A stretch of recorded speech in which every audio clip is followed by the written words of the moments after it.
and you can order T-shirts and sweatshirts and other stuff. Actually, we're just getting ready to make some new stuff.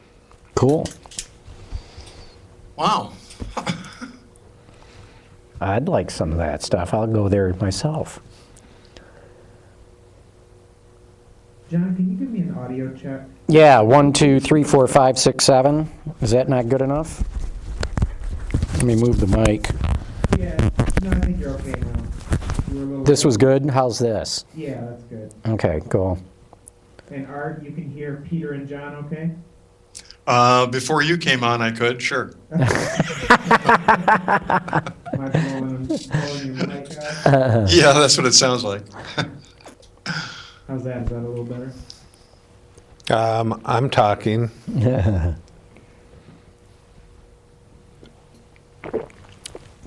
Yeah, Art, so exactly a week ago, it was like 45 degrees colder than it was today. Oh, gee. Yeah, we have this,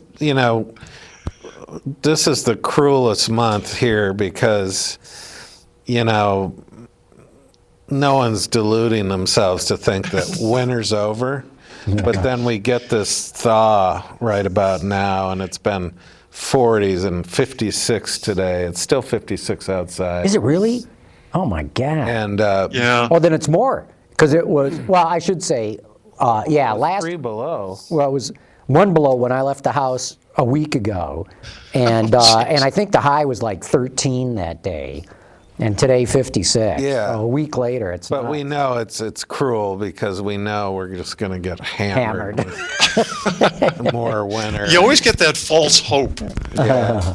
Yeah, we do the same thing here. We had 3 weeks without rain in January, and it was like, boy, That's this is- unusual. Yeah, very weird.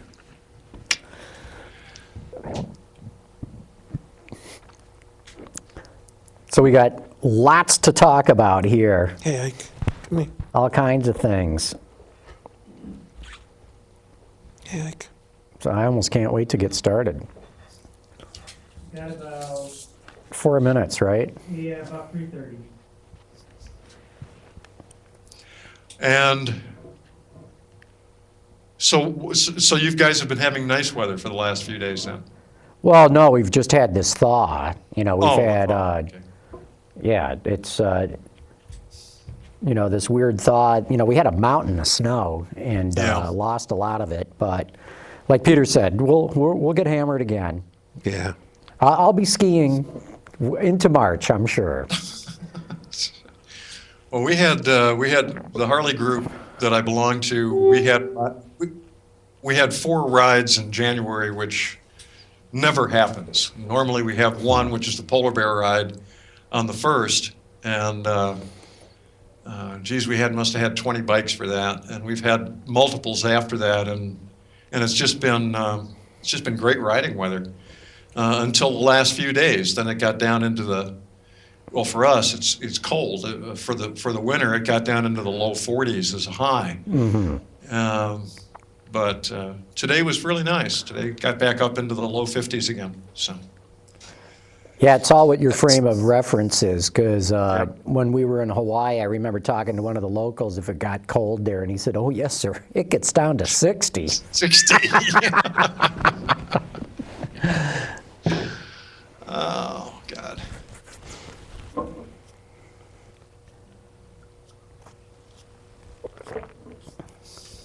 There.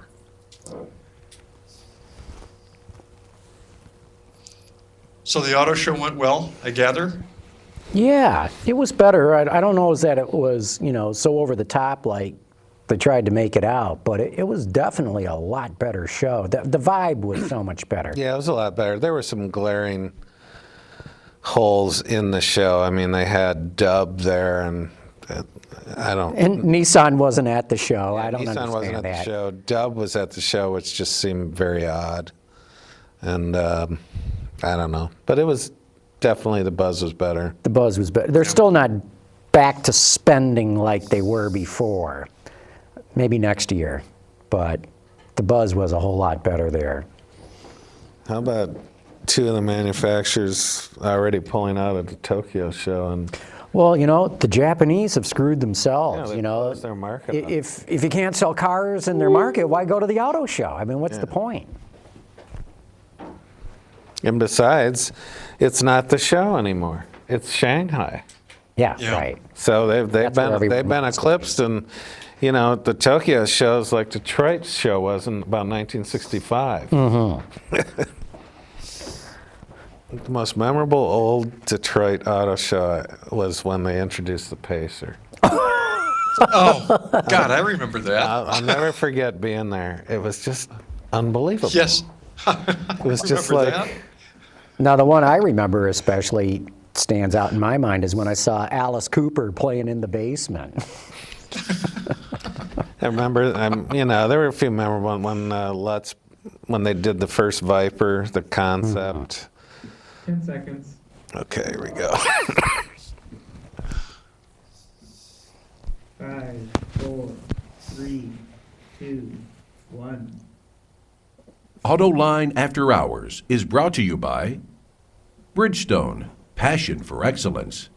Chevrolet, the all-new Chevrolet Cruze. Get used to more. And by Dow Automotive Systems, innovations for clean powertrain solutions. Hey, thanks for joining us, everybody. It's Thursday night, and it's me and the Autoextremist, as always, here. John, together again. Together again. And joining us via Skype, doing this sort of max headroom thing on a screen here in the studio with us, is Art Spinella from CNW Research. Art, great Hi, having guys. you back. Hey, Art. We should familiarize our viewers with who Art is and what he does.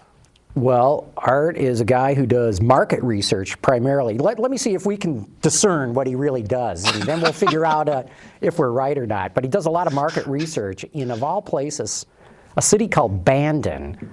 It may as well be abandoned, but Bandon, Oregon. At one time, that was actually what people called it. Yep. And you do all kinds of market research, publish your findings. I assume you do like special reports for clients and stuff like that, consulting, right? What else do you Well, do? we don't do any consulting. We've never done anything no for kidding, okay. specifically anybody. Huh? So, Everything we do is totally independent, and if they don't like it, then to hell can't- with them. Yeah, that's right. We do a lot of focus groups. We do a lot of surveying. We really aren't an automotive kind of research company. What we do basically is see how people spend the money they have, and within that context, we look at automotive. And comes up with some very interesting insights by talking to people about how they want to spend their money, especially on cars. Yep. So what's the buzz of late, Art? A little bit of, we're seeing some interesting signs that consumers are willing to spend on items that are not necessarily necessities as much. And again, we're not looking at numbers that reflect 2006 or before. We're looking at just basically improvements over where it's been for the last couple of years. And for the auto industry to really get to that point where it starts to sell 16 million, 17 million again, there isn't the foundation for that yet. And is probably from a spending standpoint, from a spending of disposable income standpoint, is probably a few years away before consumers get comfortable enough just getting back into what they consider to be luxuries, which are effectively new cars. Enhancements, that's a different thing. That's that middle ground where, you make your life a little easier. So you get rid of an older car because you're a little worried about it, and you get a little newer car. That's coming back fairly well. But the consumer spending on necessities is starting to drop, which is really kind of critical. It's starting to shift into the other areas. And, In other words, people are spending a little bit more on themselves. yeah, they're spending a little bit more. There are concerns about the home set kind of economy. Oops. We're having internet problems here. Yeah. You Yeah, their broke up a little bit there. home-centric issues are starting to get better, or a little bit better. Again, we're not looking at anything that resembles what it was 3, 4, 5 years ago. But we're certainly looking at a turnaround from where it's been for the last couple of years. Cool. Good to hear. That's good, yeah. Yeah. Every little bit of good news is good news. So, Hey, what do you guys make the news that broke this week of maybe GM hiring Bob Lutz back as a consultant? well, he's continued to be an advisor, but I think, But this would make him a paid advisor then, or was he a paid advisor? well, I don't, he must have had something. He's not going to just show up for free, but so now this must be enhanced. They moved Tom Stevens up and out. And, I think Mark Royce is really their premier product guy, but he can't do it all the time. Right. So maybe... He's got to be president of North America. And Mary Barra, who they brought in, is a manager to keep things going. So I think if they do it, Bob hasn't lost a step, I don't think. So I think he will keep that momentum going that they can't afford to lose track of. So I just wondered if it's a situation where it's like, here, Bob, we're going to pay you some money. Anytime Mary has a question, she can call you, right? And well, which wouldn't be a bad way to do it. Mary's not a conceptual, visionary product person. She is a Manager.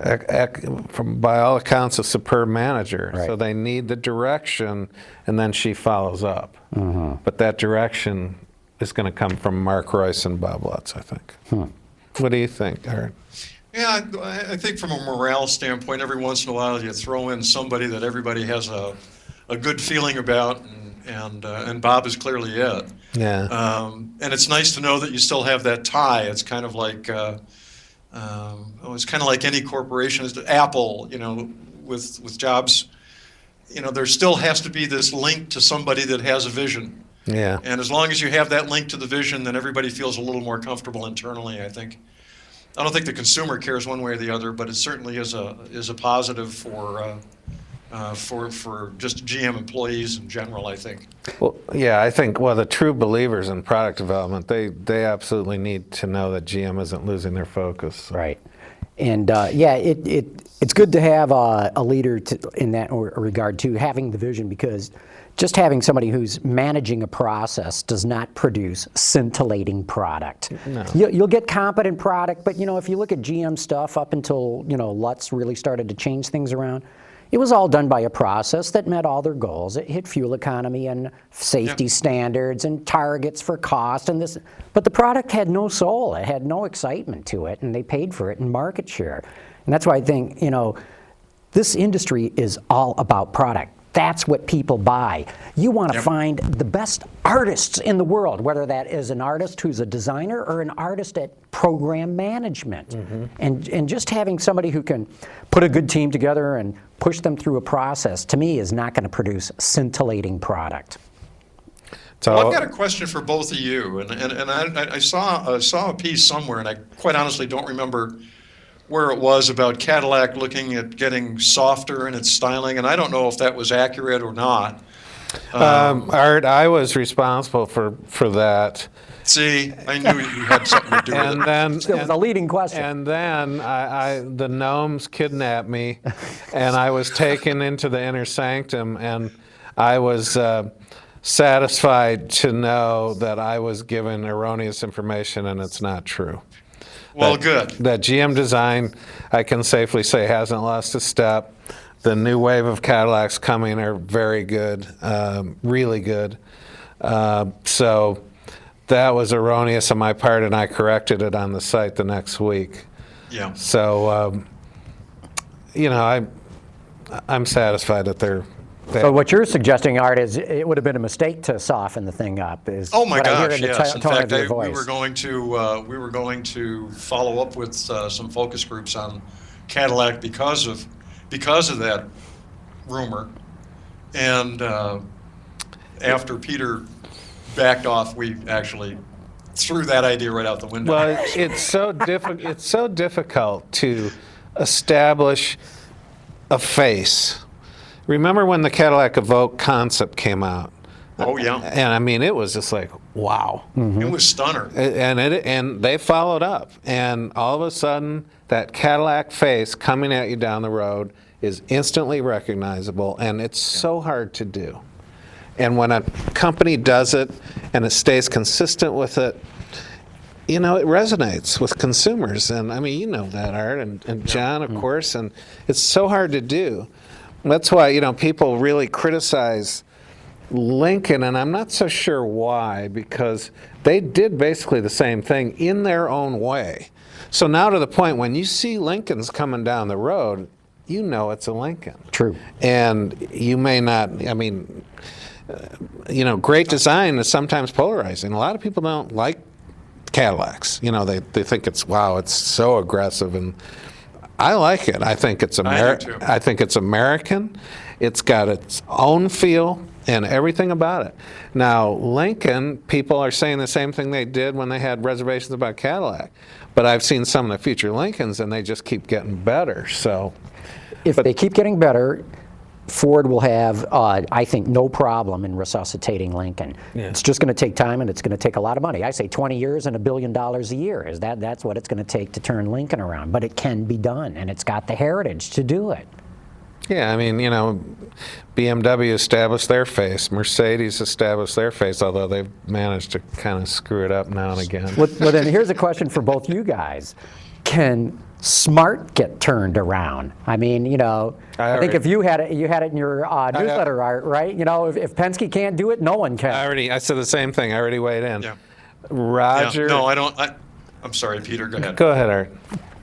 No, I have the same feeling. Yeah. I think Smart is, the focus groups don't like it anymore. The people who own them. In fact, wait a minute. and Tell us a little bit more about a focus group, because I was reading that you guys studied owners and none of them would recommend it. We had such a small percentage would recommend them to any friend, relative, neighbor, enemy, you name it. That ought to tell you everything you need to know. Well, And that was a year ago. yeah, that came out, and it was quite clear that the biggest problem was that there just wasn't there. After the cutesy part of it, there's nothing there. yeah, and There's nothing there. the transmission was the Achilles heel. Right. It was just very unsatisfying to drive. But I know for a fact, I know Joe Lajak very well, and Roger, and they absolutely worked their asses off 24 hours a day trying to resuscitate Smart, make it viable, make it work. And I got to tell you, the marketing quote-unquote brainiacs at Mercedes-Benz don't have a chance in hell Right. of doing anything with Smart. I agree totally. If Roger can't do it and Yeah. Jill Ajak too, both 100% competent. But my question is, why did the Penske Automotive Group take this car on in the first place? Because anyone who would drive it, it only takes 100 yards to know this is a piece of crap. This isn't going to work because of that transmission and because of the way it rode. Well, when we look back, this kind of came off the heels of Saturn. Weren't they trying to? They were trying to wrestle Saturn away and from GM and make a go of it. And So there's a bigger plan than just this it was little Smart it was car. a bigger plan. And when Roger couldn't get that deal to happen, I think he's very much interested in leveraging his Dealer network. his resources and his network to become a big time distributor. And there's no reason why he can't. But I think the Smart was sort of, when the Saturn blew up, they decided they'd make a go at that, and for a while it worked when it was $4 a gallon. But the Smart never got that great of mileage. No, You know, and that was people- one of the disappointments. Yeah, people would get it and say, "Oh, it's cute and it must get great mileage." I said, "Well, no, actually, you can get a Honda or a, this, that, and another thing that gets better mileage Right. than that." So. The thing that was weird too was, just taking on this whole car and using that distribution network, I thought was a great idea. But remember how, as you mentioned, that he tried to get other cars, wanted, in fact, Samsung to build cars in Korea that were going to be sold as Saturns. And he had the rug pulled out from under him literally the day before they were sending out all the press releases. He had contracts with dealers, the whole 9 yards. By Renault. By Renault, who is... Board of directors at Renault. Yeah. I mean, literally.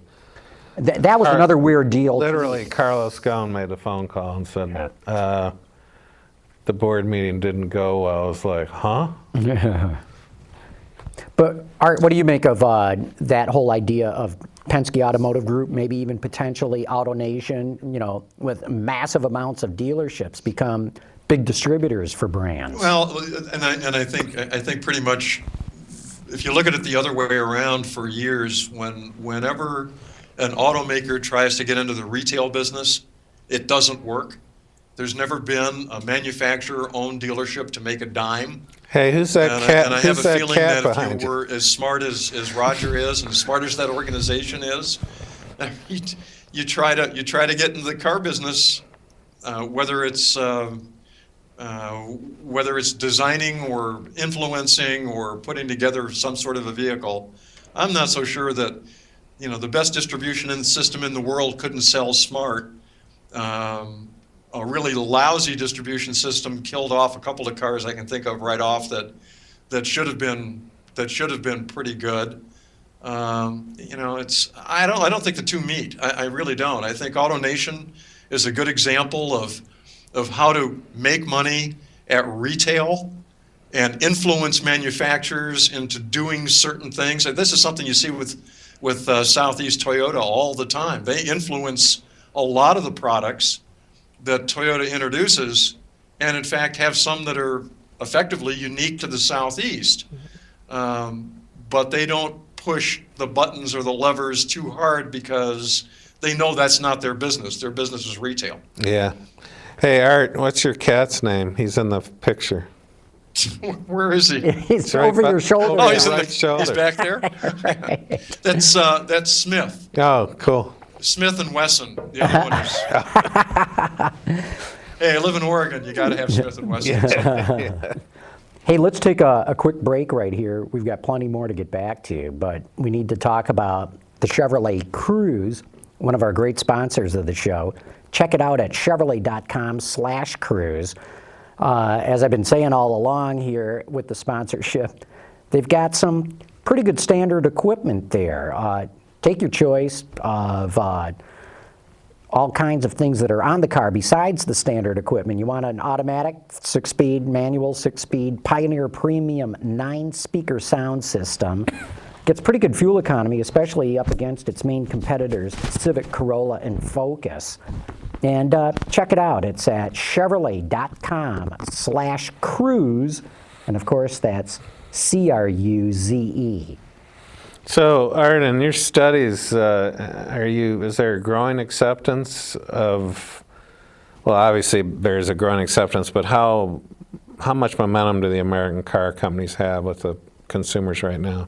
Oh yeah, it's massive, and one of the reasons that it is because Toyota stumbled, Yeah. and stumbled badly, and that shook a lot of the fence sitters quite a bit. When you see Toyota, I mean, it took down more than just Toyota. It knocked everybody else down a notch. But not Hyundai. Yeah, except Honda. No, Hyundai. Hyundai, that's totally different. Hyundai's a different. That's Okay. a totally different. Okay, don't even experience. count them, That's huh? a different group. Well, I think they did hurt Honda too, because it's like Oh now yeah, they hurt Honda a little bit, but they still have a really strong base of people who keep coming back. Toyota though took down almost all of the second-tier Japanese brands. It not only hurt themselves, but they hurt Nissan. It was just kind of a disaster. So a lot of people started looking at Detroit, and thanks to Ford, they saw some pretty good stuff. Ford really, in consideration lists that we do a lot of, Ford products just have been steadily inching up. Used to be Ford was a high legacy buyer brand. In other words, if my dad owned a Ford, my grandfather owned a Ford, my sister owns a Ford, so I'm going to buy a Ford. And what we're starting to see is that the legacy portion of Ford's business is becoming smaller because the other share is getting larger. People are actually starting to consider Fords that actually haven't had a Ford in their history forever, or have had Toyotas or Hondas or Mitsubishis or other products. General Motors is starting to look like Ford did a few years ago from that standpoint. Chrysler still has an awful lot of legacy buyers. This Made in Detroit, that ad all by itself raised considerations dramatically for Chrysler. Now, whether it lasts long or not is a different issue. Yeah.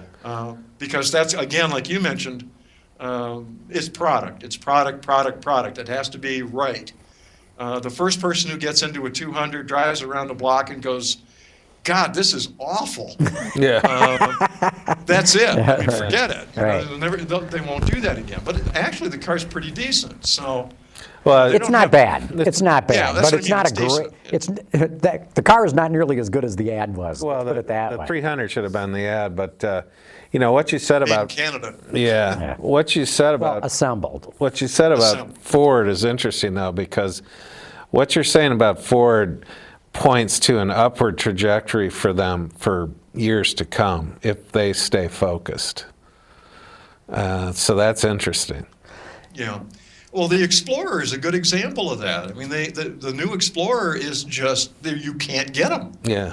I don't know about it, how it is in the Detroit area. I know that or in virtually most other markets, if a dealer has one on the lot, it's gone before they have a chance to do anything. We have a dealer here who got one and has asked the owner who bought it within the first 6 hours if he could come back and let other people drive it so he could use it as kind of a, Yeah. an owner-owned demonstration demo car.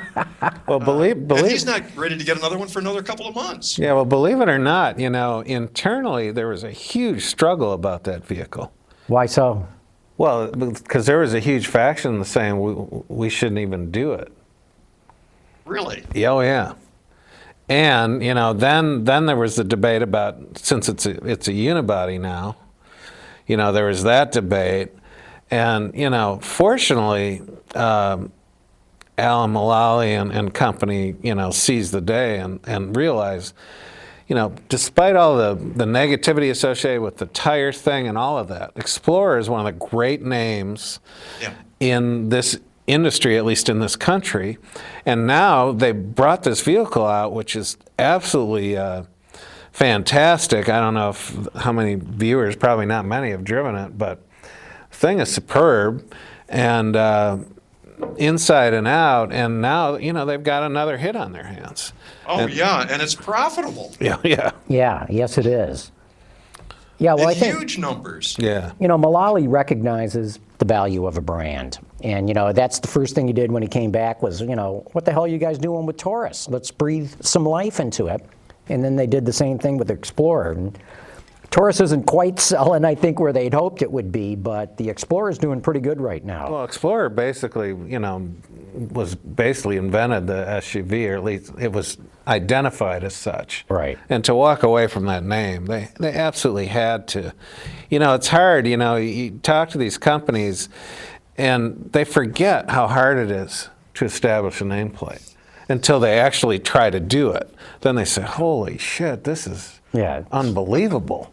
So when you have something like the Explorer, I mean, God, polish it up and pump it up and relaunch it, and people will be accepting of it, and they definitely are. Art, what's it cost to put a car name in a buyer's head to consider? It's got to be, what, $100 million to establish a name in the marketplace? You're looking literally at, and we saw this with the 500 before they renamed it the Taurus, which is what they should have done in the first place. It took 2 years of calling it the 500 before the dealers started calling it the 500 and not the Taurus. Well, I mean, it was amazing because we had over 60% of the dealers, the salespeople, not the dealers. The dealers, of course, would call it the 500. But the salespeople, when they were talking to customers, kept referring to the 500 as the Taurus because they knew that the customer knew what the Taurus was and had no idea what the 500 was like. But you're looking at literally tens of millions and millions of dollars. in order to just basically move one notch. One example, when Nissan went to, I was with the PR agency for Nissan at the time they decided to change it from Datsun to Nissan. And Peter remembers, I'm sure, as you do, John, Well, it yeah, took years before anybody would even remember the name Nissan That's right. as being something other than a noodle. I went to Nissan's ad agency right after they made the change, kind of right in the middle of it, and it was just unbelievable. And because Datsun was established, "We Are Driven" was one of the great automotive ad themes, and they just say, you know what, we're Nissan in Japan, we're just going to make the change. Huh? It took 7 years before the Nissan name recognition got to the point where it was with Datsun at the end, and Datsun was in tight stuff at the time. And in terms of sales, it was already starting to look like Honda was going to surpass it. And this from a company that at one time would be literally 1,000 units behind Toyota every month. And here we wound up, it took 7 years and all of that money to reestablish a Nissan name, and lost all of that whole 7 years in product identification and people coming in wanting to drive things like a Honeybee. The Yeah. Honeybee lasted longer than the Nissan, Yeah. had a higher recognition than Nissan did. Well, in my experience, you have to spend probably $250 million a year to register. I mean, just move the needle at all.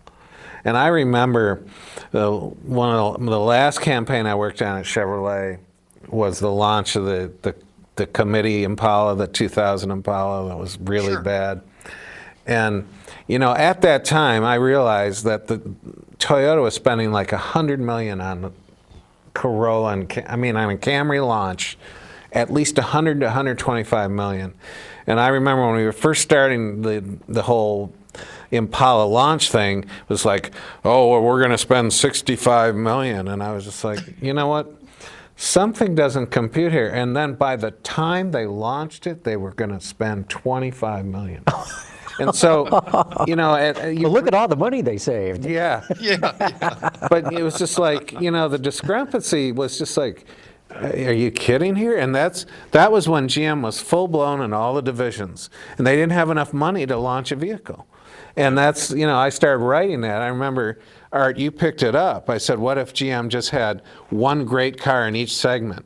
And instead of all these vehicles, we had a core, and you could spend all this money to launch them properly, because I saw them spending $100 million on a Camry and $25 million on an Impala. You just can't do that. You can't compete.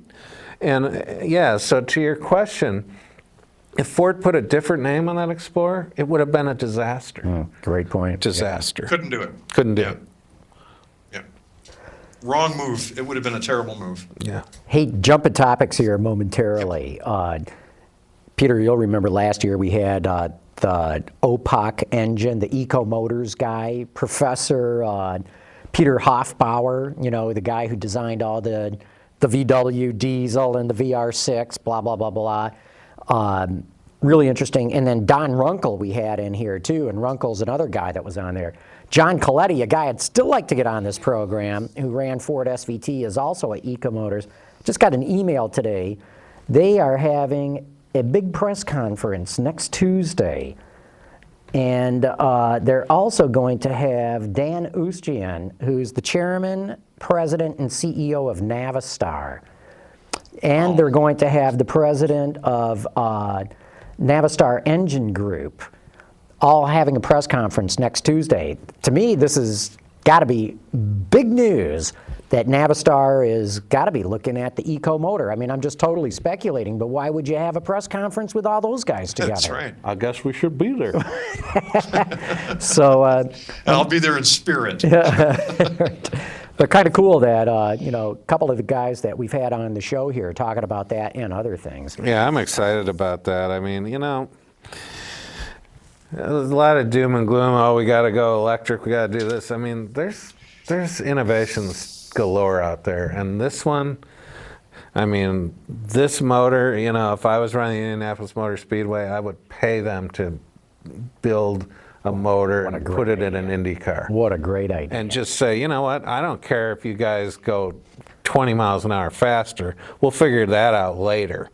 But we need to get that technology on the racetrack, and we need people to see that there's a lot of innovation in this country, and there's a lot of innovation left in internal combustion, no matter what configuration that Oh, yeah. takes. So, Oh, yeah, I'm excited about that. So that must be something. That must be, Navistar must be saying, hey, we're going to put this thing in a truck, or we're going to do something here. Yeah, I think it could be a pretty significant announcement here. But I That's why just wanted want bring to that up. hear it, because I want to hear, maybe it would be like a really great racing engine or something. I've heard it because I saw it running at Roush's place, which is just down the road here. And I mean, that was one of the things I wanted to know is that, is this just drawings or, do you guys actually have something? Does it sound like a Merlin or what?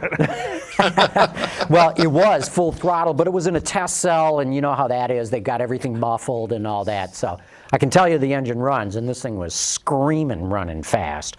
But I couldn't tell you really what the exhaust note was like because it's just so damn loud in those engine test cells. If you've ever been in fact, you really don't even want to be in them. No. They're anechoic or semi-anechoic stuff to keep the noise down. You want to be behind the glass. Right.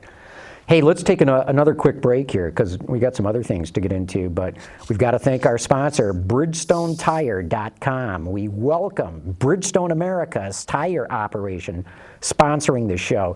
Remember, Bridgestone itself is the largest tire company in the world. They have a full line of premium products from run flats to low rolling resistance to winter and performance touring.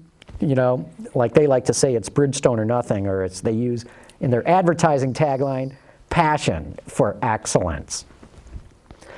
Hey, you were just talking about the Indy 500. How about the Daytona 500? Well, Daytona 500, but before we get there, because we got more to talk about, but the stuff going on in the Middle East, man, it's getting out of hand. In Bahrain, it turned super violent today, and of course, the Bahraini Formula One Grand Prix is supposed to be just a couple of weeks from now. They already canceled the GP2 race. Right. So, it doesn't bode well, short of them having an armed camp around them. But you know what? How, as F1, can you go and pretend that we're just a bunch of rich playboys and we're going to go into this place that's in utter revolution, people wanting to overthrow the king kind of stuff? Well, this is, this all goes to Bernie Ecclestone's shoulders. He was the one that said, we're going to walk away from the traditional venues, the Silverstones, Right. blah, blah, blah, and we're going to go where the money is. France. We're going to go where the money is. So we're going to have races in China, India, Moscow, the Middle East, and it'll all be good because, when we go in there and say we need $300 million to put on a race, they'll just say sure. And for the most part, it's worked. But boy, the downside of this is when you start canceling races, it's not good. Not good at all. So, anyway, I just had to get that in because They're going to have to decide real quick here. Very quick. If I were Formula One, I would say, look, we're not going to be there. Yeah. But, they have such disregard for their fans anyway. Yeah. Look what they did at the U.S. Grand Prix here a while back where, 6 cars took to the track? And we don't need to get into that now. That was a disaster. Yeah. But Daytona 500 coming up. Peter, you were writing a bit about that on your... Well, they repaved the track and they did just the technical exercise to repave it was fascinating. And they spent $20 million to repave Daytona. I mean, they literally had to dig up everything, every inch of it, the walls, everything, and basically... Oh, really? I had no idea. Oh, yeah, reconstruct. And they had these fantastic, these cantilever cranes holding the paving machines on the exact angle. I mean, it was, it was fascinating. But the result is, it's billiard smooth, whereas the old track had like ruts and potholes. And it's just like running on 96 out here. But now they've got ultra smooth track, and it's changed everything about the traditional drafting process. Now it's not packs of 20 and 25 cars in each lane circulating around in formation. Now the quick way around is 2-car drafts. And, you know, it's changed everything. And they ran, I know Kurt Busch won the first qualifier today, and I don't know who won the second. Oh, yeah, I should look that up. But it's changed the complexion of it, and, you know, probably not for the better. I mean, this is another situation where they're going to circulate around in these two-car packs, you know, like 5, 6 two-car drafts. And then For 4 hours. yeah, it's just like, okay, well, you watch the start in the first 25 laps, and then go walk your dog or do whatever you got to do, and then tune in for the last 25 miles, because it's too bad, and NASCAR has not been able to come to grips with what to do on these super speedways. And they've got two ways to go, in my opinion. Number one, they go to much smaller engines and take the restrictors off so that the drivers have throttle control. Right now, they don't have any throttle control. The second way to go, and I favor this, is take the restrictors off the current cars completely, but remove about, I don't know, 40 rows of seats all the way around the track. Let the guys go out and qualify at 225.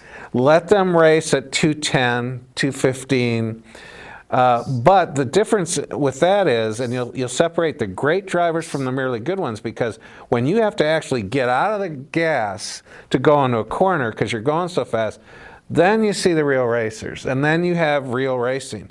You have throttle control, you put throttle control back into the equation. Right now, you're flat out, and it's kind of like guiding yourself around. It's like a video game. I mean, the consequences are still ugly when something goes wrong. Yeah. But, you know, NASCAR has to come to grips with how do we make racing on the super speedway racing again, instead of these Keselowski. No, I'm trying to find it. This isn't good coverage here, but Well, it must say it who says won. it helps his older brother, but it helped his older brother to Brad- 5th place. Yeah, Brad Keselowski helped his older brother Brian. So, But anyway, yeah, I would do one or the other. Either go to smaller engines and let them, you know, have at it, you know, or pull the restrictors off the current cars, let them run around there with 900 horsepower, and, you know, make sure you'll have to pull some stands out, so if anything does go wrong, no fans get caught up in it. But boy, that would be sensational racing to watch, that's for sure. What's keeping that from happening? Well, you know, NASCAR is reluctant to change. They're set in their ways. Brian France's argument, look, we're a 63-year-old sport, and there's bound to be peaks and valleys. there's a vision. And so right now it might not be so good, but then they come back, and they're absolutely right. We still are the biggest motorsports thing in the U.S. That's absolutely true. And, you know, I've been critical of NASCAR, but I will not dispute that. However, you have to have vision. You have to get out in front of it. They've been on a downward spiral since 2007. They need massive, immediate change. And NASCAR isn't about massive, immediate change. It's about gradual, incremental changes. The sport needs immediate, big-time changes, and that's just not their MO. So it's difficult. Yeah, to your point of clearing out the first 20 rows of benches, Lord knows they've got the room to clean it out without losing attendance. Yeah, they do. But that would be pretty spectacular. Did you see this Ford Mustang that Ford's proposing for NASCAR? Well, they've run a front clip on their nationwide cars that's Mustang. And now they're saying, well, you know, we just assume run the Mustang in Sprint Cup. Right. But what's happening is, and you can count on this for viewers out there, this is pretty much etched in stone. By 2013 or 14, you will see NASCAR go to stock dimension, body in whites, from the factory with all the car of tomorrow safety stuff put inside it. Because, yeah, in other words, they're going back to, you can recognize the car going around the track as a Ford, a Chevy, Dodge, Toyota, what have you. The manufacturers have dug their heels in, and NASCAR is responding. So I'd say by 2013 or 14, we will see stock dimension bodyworks bodywork in NASCAR.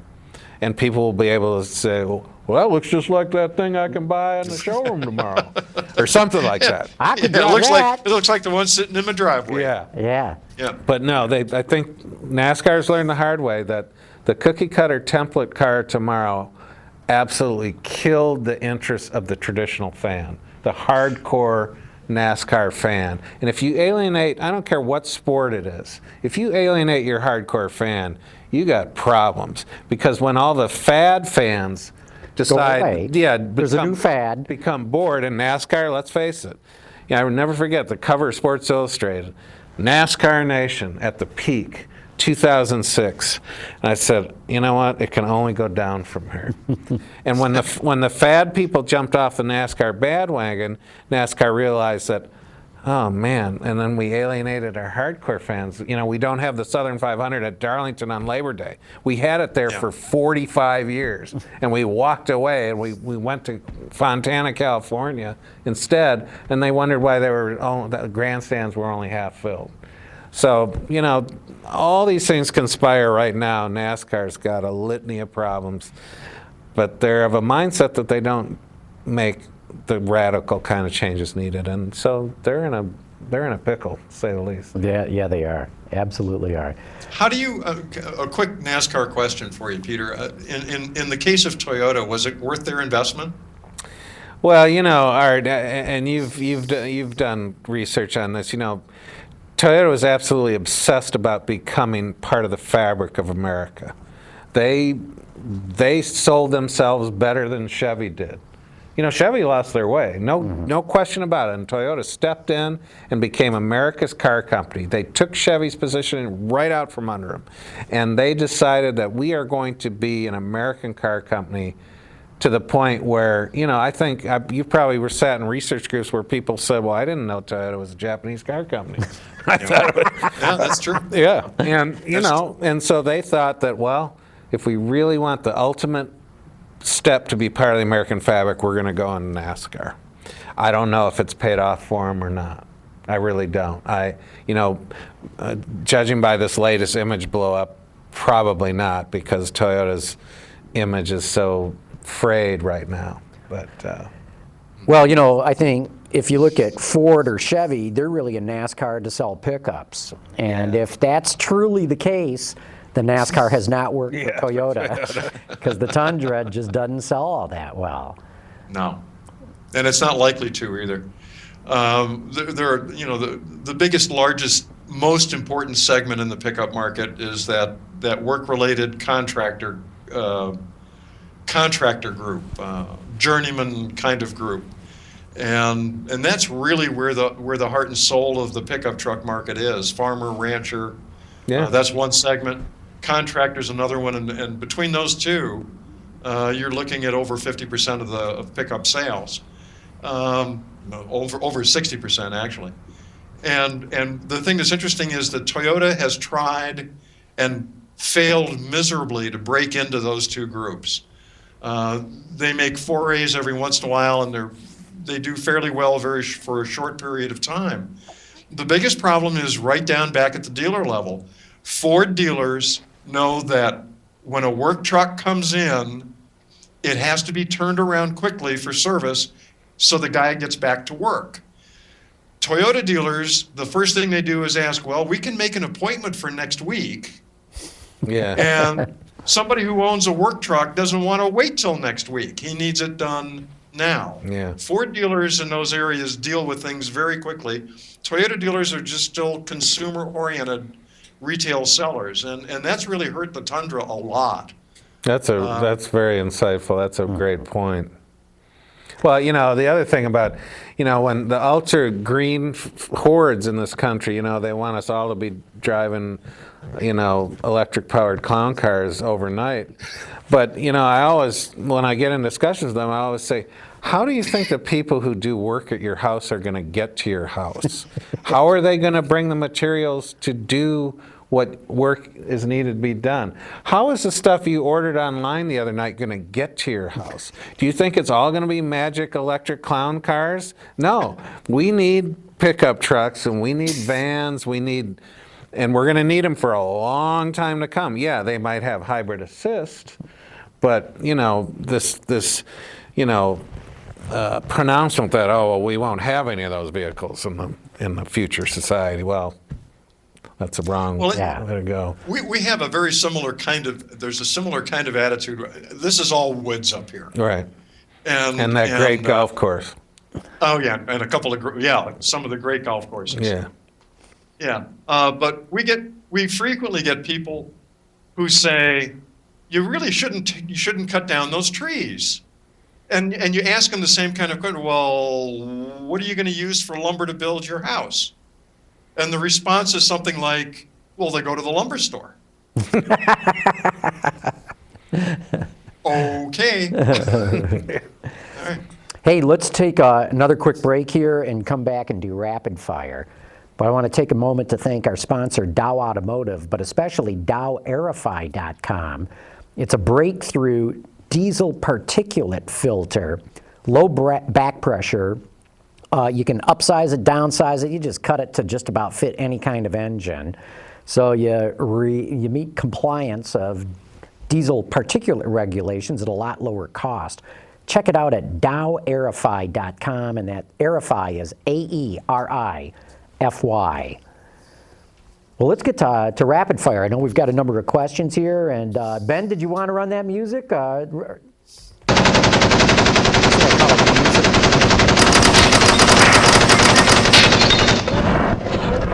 Okay, Jeff W., we'll throw this right to you, Art. After seeing January sales numbers, will any Lincoln dealers be able to hang on until the new product arrives? Yes. He's got this rapid fire down. Yeah, no, I think the big dealers, and it's interesting because they haven't really been shown anything yet. The big dealers will be there, and I think if they're patient, they will be rewarded. But they got hammered. There are a lot of Lincoln dealers who are also Ford dealers, and they can live off of the fat of the Ford dealership for a couple of years anyway. Yeah, but Lincoln sales were down substantially last month, year over year. And that's all right. There's still enough synergy from the Ford side of the business for a lot of those dealers because they're not Lincoln dealers only. Yeah. They weren't Lincoln Mercury dealers only for the most part. They also had a Ford franchise somewhere, whether it was on the same lot or next door or across the street. Okay, next question. Steve says, I was wondering if anyone on the panel has driven the Sonic, because with a manual, after I sat in the car, I was lucky to get my foot from being entrapped between the brake and the tunnel. No, I haven't driven the. I haven't driven it. I don't think any of it. No, we haven't had the product rollout yet. Neil says, I've been meaning to tell you, I'm glad you have sponsors and breaks periodically so I can drink beer instead of sipping scotch during your show. Mike DeWhite says, my suggestion for NASCAR, give them all real cars off dealer lots. Which is to your point of the body in white that they're going to have to work Body in white, on. you put all the safety stuff inside. Yeah. I still love Daytona where they used to have the convertibles and all you saw was this chintzy roll bar. Yeah. Okay, here's a comment from Dragonfire, a question. He says, will Ford stop making the Flex? I don't think so. And it doesn't sell all that well. I don't even think they sell 4,000 a month. I want to say like 3,700 a month or something. The people who buy them are intensely loyal about them and talk them up. Right. So I don't know what Ford's going to do, but it's interesting they're going to put the MKT in the livery service, which I think is genius. I think it's a good idea. Yes. I agree. Because it affords all the luggage room you need, and they're even going to call it the MKT Town Car. Town car, right. So that was a little aside that happened this week that sort of flew under the radar. But I actually, we had it in Autoline Daily. Yeah, you did. But I think actually Ford's going to do real well with that. I totally agree because that's a pretty roomy vehicle to begin with. I think it was probably roomier than the town car actually was. Oh yeah, absolutely. What do you Back think, real Alex? quick to the question of the thing that Peter had mentioned. The Flex owners are incredibly loyal, and they just love that vehicle. And it takes time for that to really spread, but I think it will eventually. Next question, we stick right with Lincoln from Dynaride. About names, Dynaride says, when will Lincoln bring back its well-known product names, the names known by millions of people? And I agree. I don't like the MKT, MKZ, MKS, MK anything. Yeah, I don't know what's going to happen there. I think Continental is one of the great American car names, and to not see that on a Lincoln is just a travesty. But then again, I don't want it to be like Oldsmobile did with the Cutlass, Right. where everything was a Cutlass, Right. Calais, Cutlass, whatever. Supreme. Cutlass Supreme, yeah, you can't do it. Cutlass sedan. Continental. But, Well, I think that the use of the town car name is concession to that feeling. I yeah. think. So I don't know what they're going to do, but I would love to see the Continental back and the Mark. Oh, God, yes. I mean, and again, it goes back to what we said earlier. They've got the heritage to pull it off. Of course, I would like to see the Cadillac Eldorado and the, You bet. and the Cadillac Coupe de Ville. I mean, whatever. So. Dale from Lakewood, Ohio has a question for Peter. Do you think Lieutenant Dan is finally admitting he really can't run GM by asking Bob Lutz to come back as a consultant? No, I don't think so. I think Lieutenant Dan made some key errors early on. I understand he's a quick study, but when you make pronouncements as the CEO of GM about product, you better be damn sure what you're talking about. And I think Lieutenant Dan got ahead of himself. I think if Bob comes back, it's probably the product people saying to Dan, it wouldn't hurt.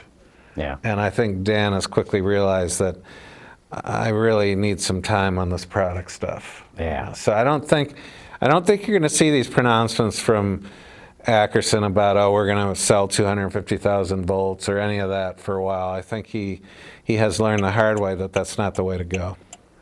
Okay, Greg Bolio, I hope I said that right, has a question for you, Art. How do you do focus groups and other face-to-face auto-related things based out of Bandon? And how much are you on the road? And, well, I'll follow up with some of those others. Let's get to those. All right. Well, first of all, we have groups that typically are in Los Angeles, Chicago, New York, Florida. All we do here in Bandon is sit around with umbrellas for the most part. We let people that have that kind of that are on staff that they do it, and they do it within those cities. Okay. So that's how we run it. He also wants to know if the golf resort has affected life in Bandon for better or worse. Much better. Really? Much better. Much better. A lot more spending locally and stuff? Yeah, a lot more spending locally, and they have now become the largest employer in the county.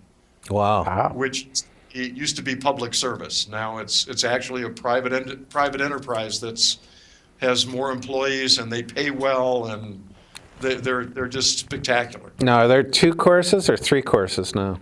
They're 4. Oh. Yeah, and all of them have been rated in the top 10 in the country. Wow. Okay, a comment from George. He says, the Buick Regal has been getting a lot of mediocre reviews lately. Test drove one myself, and I agree, he says. My question is, did GM screw this European Car of the Year when certifying it for the U.S., or are the standards between the U.S. and Europe that different? He says, unless they substantially improve the power in the Regal, this car will be a miss. There is differences, of course, between Europe and U.S. spec cars, primarily being tires. We equip everything with all-season radials. They don't do that in Europe. In fact, I was talking to Jim O'Donnell from BMW, who told me when you sell a BMW in Germany, by law, you have to sell a set of snow tires that go along with that car. A winter set of wheels and tires. Yeah. So I wasn't aware of that. So yeah, here we compromise with that, and so you don't get that real quick turn in cars that you might expect if you've driven them in Europe. You don't have quite the bite or cornering speed because all-season radials are a compromise. And for a lot of purposes, they're a good compromise, but they just don't handle as well as the kind of summer tires you get in Europe. So that's a key difference right there.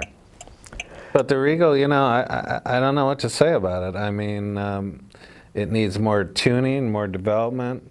The Regal Turbo is, promising, but, they got a ways to go. Also, too, remember in Europe you can get turbo diesel in the car, which is not available here at all. So there's a number of significant differences there.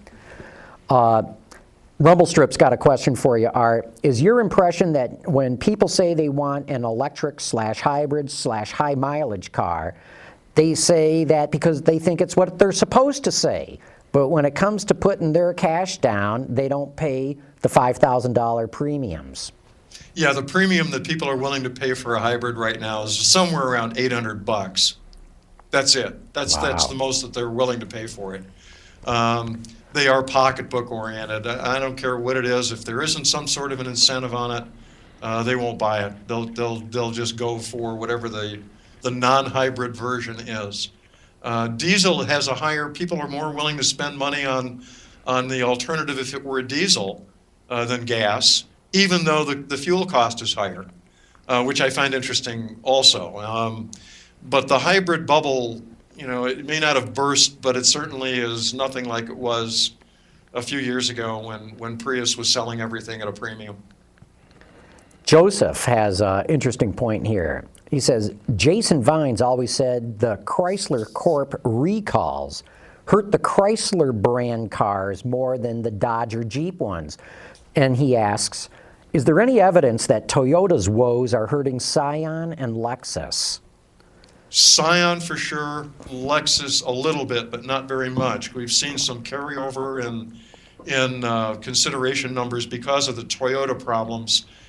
People who are Lexus intenders saying, well, if their problems are with Toyota, they may not be with Lexus, but you know what? I think I'll look at a Mercedes as well. Yeah. I think, if I remember right, and going by memory, never a good thing to do, but I thought that both Mercedes and BMW were ahead of Lexus in last month's sales. I think it has had an impact on them because remember, the big runaway Toyota problem started with a Lexus out in California where, unfortunately, that highway patrol guy was killed with some members of his family. That's what triggered the whole thing. Yeah. So I think Lexus has been hurt, maybe not to the degree that Toyota was, though. Well, certainly the consideration numbers are down. Jay Cujo wants to know, when will the product floodgates finally open for GM? They really underwhelmed on new product this auto show season. So they've got a bunch of stuff coming in end of 11, 12, 13, 14. That's well, there's no question the bankruptcy, and actually the 2 years leading up to the bankruptcy, things slowed down big time. I mean, Dan Ackerson said they cost him a year, and I said cost him at least 2. At least. At least, probably 2 to 3. Glenn E. wants to know, is a diesel coming to the Ram half-ton? I don't know. Who knows? No idea. Diesels are a real premium. I think it's going to stay in the bigger trucks for some time. Yeah. Let's see, what else? Let's see. Here's one last one, and we'll probably get to wrapping it up then. But, oh, wait a minute.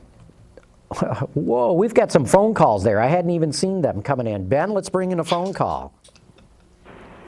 Hey, John, this is Nathan Keeley from Zanesville, Ohio, and after hearing your news about how biodiesel and hydrogen fuel cell programs funding is being cut, should Cascada and, frankly, makers of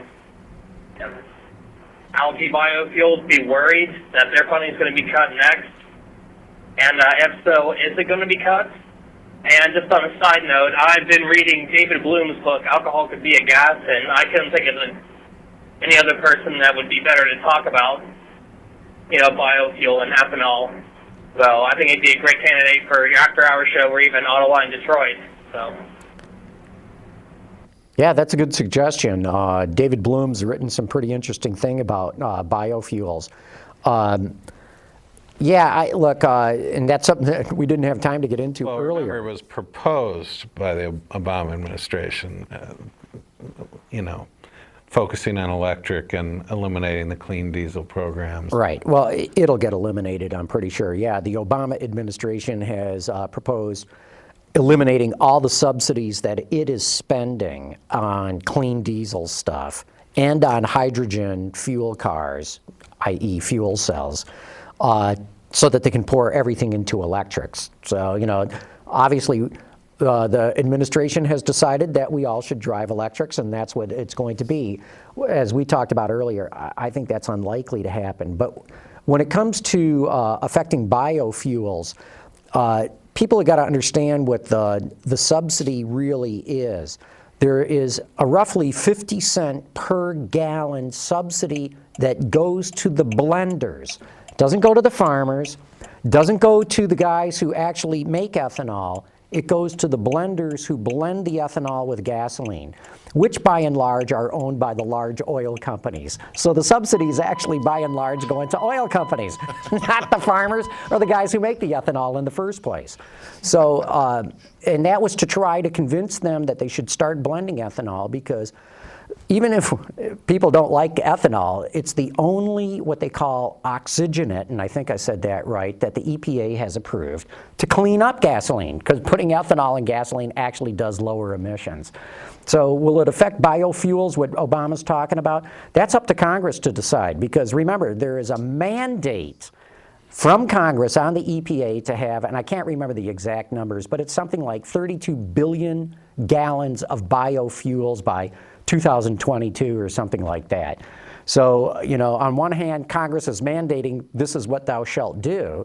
And on the other hand, they could easily pull all the subsidy stuff on ethanol. But remember, pulling the subsidy is going to affect the blenders, nobody else. Anyway, Ben, we got another call there. Hey, John McElroy, this is Jonathan. All right, Jonathan. Bandon, New Jersey. You have the best show, always the best guest. Listen, I have a quick question. What would it do if General Motors put an e-assist, a 65-pound system with 15 horsepower, 79 extra pound-feet of torque, in, let's say, a Camaro SS? What do you estimate its highway gas mileage would be? I know it's a nutty question, but I'm intrigued by this e-assist system of only 65 pounds and providing 37 miles per gallon for a Buick LaCrosse equipped with it in a four-cylinder. And I was just curious, what would happen if it was attached to a vehicle with a V8, like the Camaro SS? Well, you know what, I think where our mileage standards are going, you're going to see that in our performance cars, just so that they're safely, you can't just hope it compensates with a bunch of small cars. I think our luxury and performance cars are going to have some sort of e-assist. Absolutely, I totally agree. Especially when you look post-2016, I'd say some sort of assist is going to be very common. Stop-start for sure, and then it's going to be, stop, and when you get the start, you get a little bit more oomph to go with it too. Not just start the engine, but help launch the car a little bit. So yeah, and Camaro, I could see that happening in a base Camaro. Well, I think first of all, the next generation, the major redo of Camaro, they're going to take a bunch of weight out of the car. They have to. They have to. They right. know it. It's a heavy car. It's a heavy car. Hundreds pounds more than a Mustang. Yeah. So that tells you that there's hundreds of pounds that can come out of that car. Come out of it, yeah. The other thing too, though, is when you get into high performance, I think what Jonathan was getting at too is you can have awfully high performance with electric. Remember, we had Bob Purcell from Protean here, and he was talking about bolting on a couple of electric motors on each of the rear wheels of a Camaro and adding 200 horsepower net per wheel, if I remember right. So you can do some awesome things. The trade-off, at least right now, is in unsprung weight. It's going to handle like crap. But if you want straight line acceleration, get out of the way. Unless, there of are course, some. I'm sorry. Yeah, no, go ahead. No, there's some fascinating, because I wind up keeping pretty much up on the electric motor business. And there are some fascinating things that people are doing to get the weight out of them and to generate more power that are not in the auto industry, that are outside the auto industry for other uses, that are perfectly applicable to exactly what you're talking about, where you're adding maybe a couple of pounds at the most of unsprung weight that could literally generate 100, 150 horsepower. And I think ultimately there's a chance to reduce weight if you get light enough electric motors, and you can incorporate the brakes into it. Because brakes are pretty heavy, you know, the rotors and calipers and all that. And as you guys know, with regen braking, you don't need quite the brake power that you might otherwise with, you know, just having to absorb it all with friction material. So I think in the future, yeah, I could foresee where you would actually go to electric in-hub motors because it would be a lighter solution. Well, you know, we've seen Porsches on the leading edge of this stuff, so that's where they're heading. I mean, Porsche's going to have electric-assisted Porsches, and they're going to be fast. And well, I still love what they're doing with the flywheel. yeah, you know, it's cool. That is so Very good. cool. Okay, we got one more phoner here, Ben. Let's bring it in. Hey guys, it's Frank from Bridgeton, New Jersey. It's interesting you talked about the trouble in the Middle East affecting the Bahrain Grand Prix. I think actually the trouble in the Middle East may in some ways be a good thing for Ford. They've got all these small cars coming out, and as we know, it all comes down to gas prices. And, you know, this doesn't look like something that's going to blow over anytime soon. And I don't know if you've been keeping an eye on oil prices, but looks like gas prices are going to be even higher than anticipated. What do you think that's going to do for Ford and their heavy commitment on small cars? Thanks, guys, and keep up the good work. Well, you know, it's not just Ford. You know, it's GM. And let's face it, I mean, the new mainstream American car is the C-Class car. The new Focus coming, the Cruise. I mean, Americans don't know it yet, but that's our new mainstream car. Yes, it's partially because of the emission standards or mileage standards coming, but you talk to any manufacturer and all their studies, and Art, I'm sure you can agree, they're counting on $4 a gallon. And when it goes to $4 a gallon, it's going to stay at $4 a gallon, at least. So everyone should be prepared. And boy, the tinderbox in the Middle East right now, that, you know, anything could happen. Anything could happen, but I'll take a slightly contrarian view. I don't understand why gas prices are going up. And I say it for this reason. Our reserves, our reservoirs of refined and crude are brimming. Well, John, they're going up because the Super Bowl cost so much money in Texas, and they got to recoup that in a hurry. Oh, geez, why didn't I think of that? Hey, Art, before we go or anything, tell us about Hyundai. Tell us what your studies are seeing. I mean, the rapid, explosive acceptance of this brand and their momentum has to be showing up in what you do. Yeah, it does. One of the things that we see is that it's not your father's Camry. There is a sizable percentage of Hyundai buyers who do not want to be associated with their parents' car. And they grew up on Toyotas. And they have had good luck with and feel that it's interesting. They don't necessarily believe that the quality is as good, even though they think it's good. But they see the pricing and the value for the dollar being significantly better than in many cases, well, among the Hyundai people, than Toyota or virtually anybody else. And Hyundai has done a nice job on the marketing side. They've done some nice stuff with the product.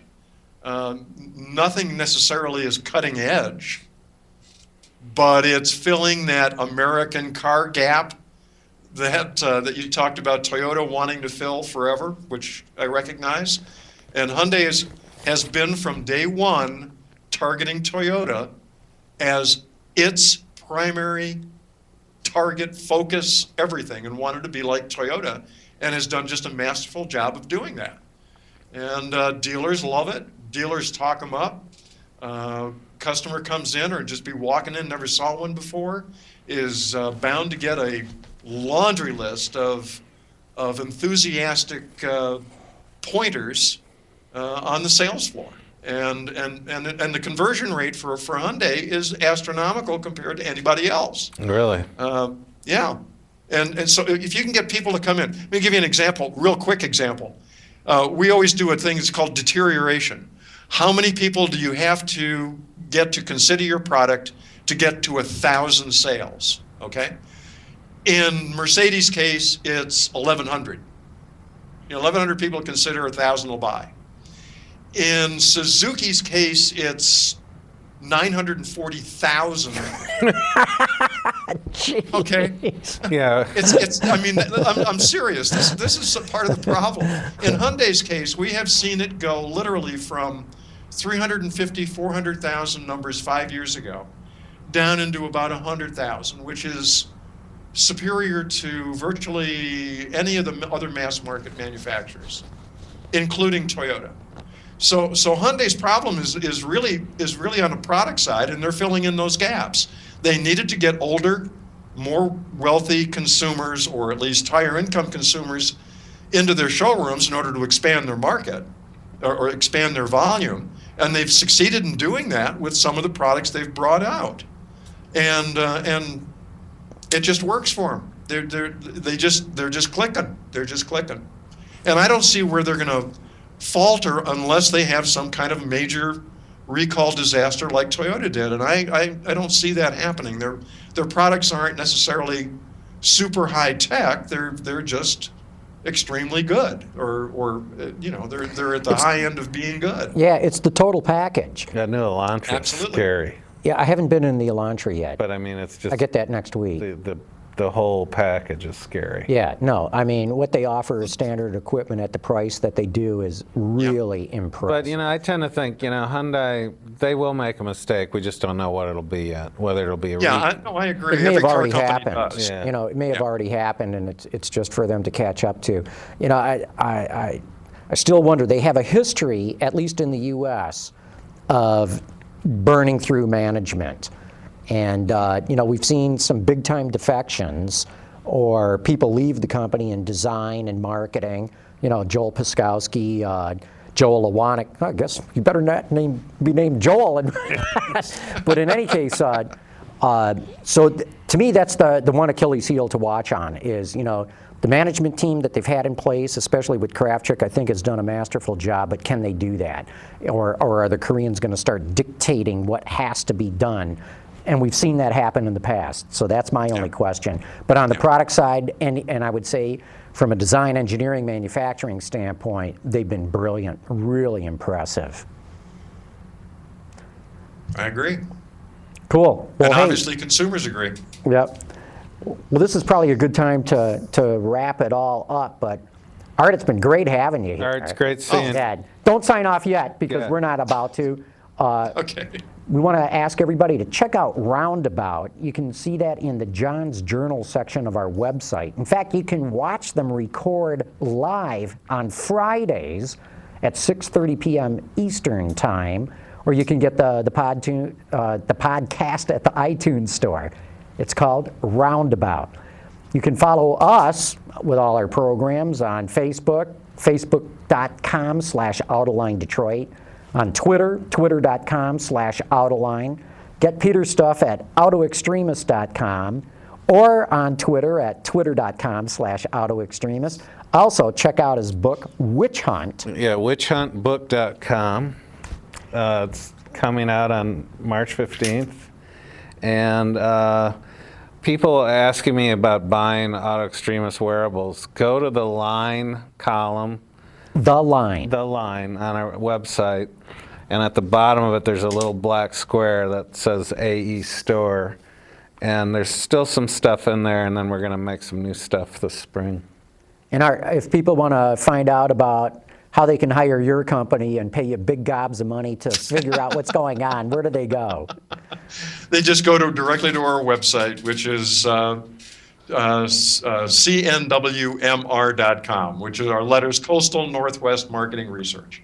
Cool, that's great. And one other thing, That's the first time I've ever heard what those initials stood for. I That's never our did number that. one question. I swear to God. Damn, Nobody Art. asks who J.D. Power, what that stands for. Coastal, We get asked what the hell does CNW stand for. Coastal Northwest Marketing Research? Yep. Wow. I never knew that. I did not know that. I did not know that. Hey, one other thing too, we do this other program here called Open Line on Monday nights. We're looking at doing the 24 hours of Open Line, and we want to get moderators from all around the world for the different time zones. If you're interested, we want to hear from you. Just send us an email at viewermail@autolinedetroit.tv. But anyway, that brings this show to a close. Thanks. Good night, Simon. Wherever you are. Wherever you are. Art, it's great to see you, man. Yeah. Nice to you too, man. This is This is fun. yeah. Yeah, this Skype sun thing's is coming working. down now, so- Skype's thing's working a lot better. Well, remember last time we had you on a laptop and there was a lag, and so I don't know. But having you up on the screen here, and we'll get better at this too. We can make this look even better than what it is here in the studio. But this works great. It's almost like we're together here. Yeah. Yeah, I know. I love this. My problem is I've got an office that's glass on 3 walls and the roof, and the sun happens to set right through that one window. God, you must have to have your windows cleaned often with that climate there. Yeah, that's the reason that I'm married. Oh, I'm going to hear about that. That's cool, man. Well, hey, thanks again. This has All right. been great. Hey, thanks, and guys. we'll definitely have you back again. Yeah, too. take care. All right. Take care. Well, that was good. Yeah, it was a good show. I like having Art. He really does come up with good things there. He sure does. So, we forgot. So, you're going to be gone next week. Yeah, I'm going to go to California to Right. drive the Mazda 5. So you're the host. Wow. Maybe I can get Lieutenant Dan to come on. That'd be pretty good. That'd be a coup. Don't think that's going to happen. You don't?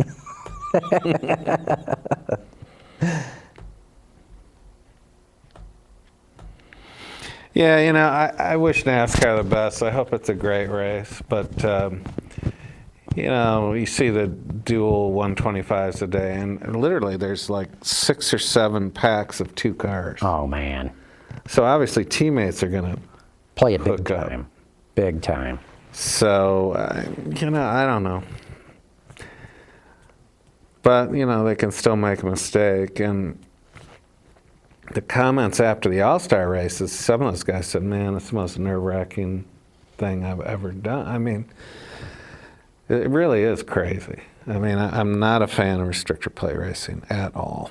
No, I like what you're saying of having to get out of the throttle going into the turn. That's the big thing. Get the drivers, give them the throttle control back. Let them make the decisions. Right. Because right now, if you just stand on it and you're steering and hope no one hits you, that's not really... Right. Well, that's what Talladega, over the years now has devolved into. And everyone knows there's going to be a big accident, and sometimes there's 2 big accidents. And it's, I agree. I don't think they should be doing that. The origin of the restrictor plate was when Bobby Allison had a horrific wreck at Talladega, and he almost went into the stands. Right. It was just pure luck. Right. Now, in the big picture of things, the last time that happened was in 1955 at Le Mans, and racing took years to recover. Right. It was a disaster that... Just about killed racing in this country. Yes. I mean, from official backing by the OEMs. Everything. It was... So, and understandably, NASCAR knows damn well that they can't have that. So when Allison's wreck happened, that's when they started to say, we got to do something on the super speedways. But my attitude is, look, take advantage of the lower attendance and rip those seats out and let these guys go. Race. Let them race. And you're right. The best drivers will rise to the top by about lap 1.5. yeah, I mean, they're all very, very good. There are some that are great. Mm-hmm. And, and you bring car control back and throttle control and how big, your balls are, whatever. And I think it'll make a much more interesting race. Well, you know, when you go back to the earlier days of NASCAR, especially 50s and 60s, the races were so long, driver fatigue really became a big issue. I'm not even going to say in safety, but somebody who was running at the front just couldn't hold that pace for so many hours. And so, you know, a lot of different strategies would come into play. And certainly by the 70s, you know, David Pearson won so many races, you know, at the end of the race. And, you know, so it made the whole race interesting, not because of some sort of contrived green, white, you know, checker, blah, blah, blah, you know, the way they jury rig these things, but you really saw some fascinating strategies come into play. So I don't know, maybe, you know, there's really only two ways to go. You go to much smaller engines, no restrictors, or you take the restrictors off the current car and everyone says, oh, well, you can't do that because they'll go 225. Well, so they go 225.